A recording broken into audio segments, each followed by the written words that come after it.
आइए बिना वक्त गवाए सीधे आज के इस दिलचस्प एक्सप्लेनर की गहराई में चलते हैं। सैन्य तकनीक और रक्षा प्रणालियों पर आधारित इस खास विश्लेषण में आज एक ऐसे नाम पर चर्चा होगी जो पूरी दुनिया में खौफ और सम्मान दोनों पैदा करता है। हम बात कर रहे हैं S-400 ट्रायम्फ की। इसके नाम मात्र से ही एक विशाल और अजेय शक्ति की छवि जहन में उभर आती है। दुनिया की सबसे बड़ी महाशक्तियां भी इस तकनीक का लोहा मानती हैं। इसे फ्लाइंग बीस्ट और द गेम चेंजर जैसे भारी भरकम नाम दिए गए हैं। और सच कहा जाए तो ये सिर्फ कोई नाटकीय नाम नहीं है, बल्कि ये साफ बताते हैं कि वैश्विक स्तर पर इस सिस्टम को कितनी गंभीरता से लिया जाता है। इसे एक ऐसा अभेद्य सुरक्षा कवच माना जाता है जिसे पार पाना लगभग नामुमकिन है।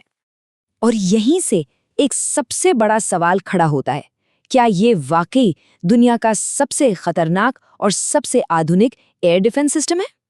हमारे आज के इस विश्लेषण का मुख्य मकसद इसी सवाल की तह तक जाना है और उन तथ्यों को समझना है जो इस दावे को इतनी मजबूती देते हैं।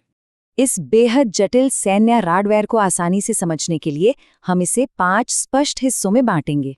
S-400 क्या है, इसकी बेमिसाल ताकत, ये काम कैसे करता है, पैट्रियट सिस्टम से इसकी तुलना और अंत में भारत के लिए इसकी अहमियत। तो चलिए सबसे पहले हिस्से से शुरुआत करते हैं। आखिर ये S-400 है क्या भला? बुनियादी तौर पर समझा जाए तो S-400 ट्रायम्फ एक सरफेस टू एयर यानी सतह से हवा में मार करने वाला मिसाइल सिस्टम है। इसे रूस की कंपनी आलमाज एंटे ने बनाया है और ये असल में 1990 के दशक के S-300 सिस्टम का ही एक बेहद एडवांस्ड और अपग्रेडेड वर्जन है। लेकिन इसकी सबसे शानदार खूबी इसकी मोबिलिटी है। मतलब इसे बड़े बड़े ट्रकों पर लाद कर किसी भी इलाके में ले जाया जा सकता है और मिनटों में तैनात किया जा सकता है। और ये कोई आम डिफेंस सिस्टम नहीं है जो किसी एक खास खतरे के लिए बनाओ। ये आसमान में उड़ने वाले हर तरह के दुश्मन को पलक झपकते ही नेस्तनाबूद कर सकता है, चाहे वो लड़ाकू विमान हो, बैलिस्टिक मिसाइलें हों या क्रूज मिसाइलें। लेकिन जो बात इसे सच में सबसे अलग बनाती है वो है आधुनिक स्टेल्थ फाइटर्स जैसे F-35 को मार गिराने की इसकी क्षमता। जी हाँ, वो फाइटर जेट्स जो आमतौर पर रडार की पकड़ में भी नहीं आते। अब बढ़ते हैं दूसरे हिस्से की ओर, इसकी बेमिसाल ताकत और इसका विशाल कवरेज। ये जो नंबर 400 है, ये सिर्फ एक मामूली आंकड़ा नहीं है। ये उस हैरान कर देने वाली स्ट्राइक रेंज को दर्शाता है जहां तक इस सिस्टम की मिसाइलें मार कर सकती हैं। इसे ऐसे समझिए कि ये सिस्टम अपने बेस से 400 किलोमीटर दूर मौजूद किसी भी खतरे को पहचानकर उसे हवा में ही राख कर सकता है।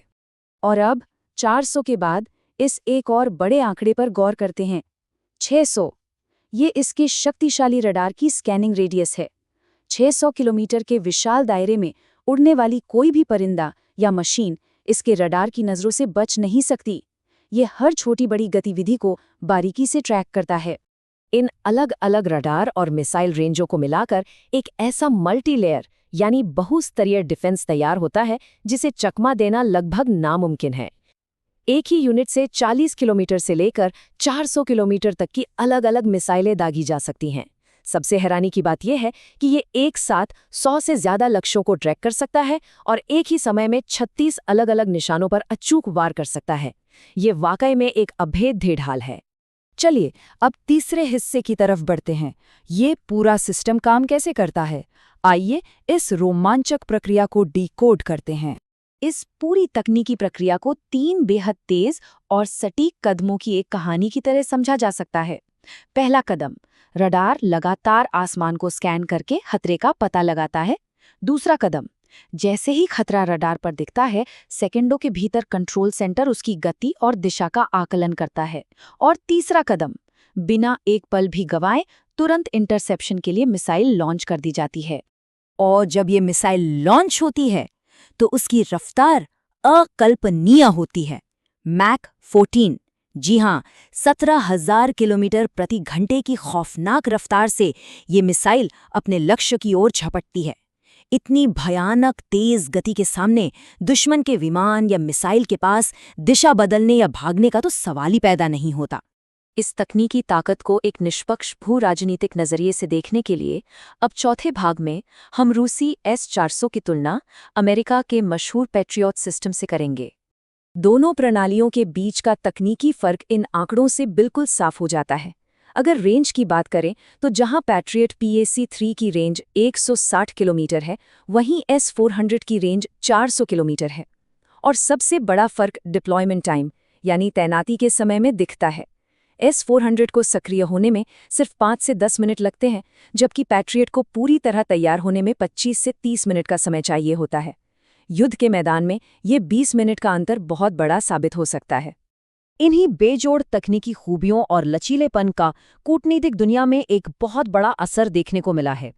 इसी क्षमता को देखते हुए नेटो का सदस्य होने के बावजूद तुर्की ने इस रूसी सिस्टम को अपनाया और भारत ने भी भारी अंतर्राष्ट्रीय दबाव के बावजूद अपनी राष्ट्रीय सुरक्षा को सर्वोपरि रखते हुए इस सिस्टम को अपनी सेना में शामिल किया। और अब हम अपने आखिरी और सबसे अहम हिस्से पर आते हैं, भारत के लिए इसका रणनीतिक महत्व। तो यहाँ समझने वाली सबसे क्रूशियल बात यह है कि दक्षिण एशिया के तनावपूर्ण माहौल में ये एक बहुत बड़ा रणनीतिक डेटरेंट यानी निवारक हथियार है, खासतौर पर चीन और पाकिस्तान से लगी सीमाओं पर, जहां 2 फ्रंट वॉर या 2 मोर्चों पर एक साथ युद्ध की आशंका बनी रहती है। वहां ये सिस्टम भारतीय आसमान को पूरी तरह से सील करने की गारंटी देता है। इसलिए इसे सिर्फ एक हथियार समझना बहुत बड़ी भूल होगी। ये असल में एक अल्टीमेट सिक्योरिटी अम्ब्रेला है, एक ऐसी अचूक सुरक्षा छतरी जिसे भेदना लगभग नामुमकिन है। इसकी तैनाती भर से ही किसी भी संभावित खतरे को भारतीय सीमा में घुसने से पहले 100 बार सोचना पड़ेगा। आज की रक्षा तकनीक में सच में इसका कोई सीधा विकल्प नजर नहीं आता। इन सभी चौंकाने वाले तथ्यों को खंगालने के बाद भविष्य की रक्षा तकनीक को लेकर एक सवाल जरूर जहन में आता है। जिस तरह से यह सिस्टम आज के दौर में पूरी तरह से अजेय बना हुआ है, क्या भविष्य में कभी कोई ऐसी एडवांस्ड एविएशन तकनीक विकसित हो पाएगी जो S-400 के इस अचूक सुरक्षा जाल को मात दे सके? खैर, ये तो आने वाला वक्त ही बताएगा।